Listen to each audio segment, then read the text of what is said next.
बात उन दिनों की है जब महात्मा गांधी चरखा संघ के लिए धन एकत्रित करने शहरों और गांवों का दौरा कर रहे थे। इसी सिलसिले में वे उड़ीसा दौरे पर पहुंचे। वहां एक गांव में उनका संबोधन कार्यक्रम हुआ।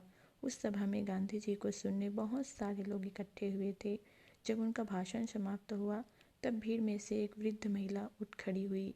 उसकी कमर झुकी हुई थी, बाल सफ़ेद थे और कपड़े कई जगहों से फटे हुए थे। वह गांधी जी से मिलने मंच की ओर बढ़ने लगी। स्वयंसेवकों के रोकने के बाद भी वह यही रट लगाती रही कि मुझे गांधी जी से मिलना है, मुझे गांधी जी से मिलना है।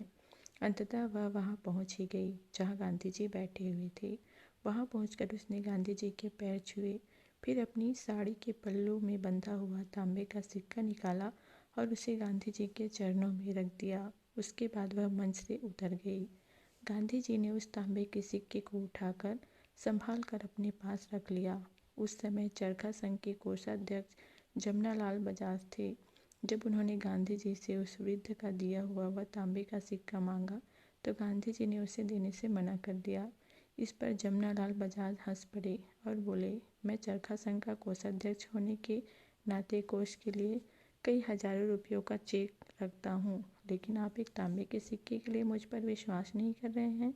गांधी जी ने उत्तर दिया, इस तांबे के सिक्के की कीमत उन हजारों रुपयों से कहीं अधिक है।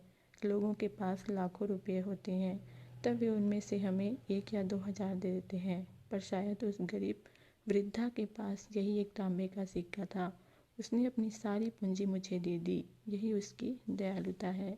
कितना बड़ा त्याग उसने किया है, इसलिए इस तांबे की कीमत कई करोड़ रुपयों से भी अधिक है। कमेंट सेक्शन में बताइएगा क्या कहानी आपको कैसी लगी।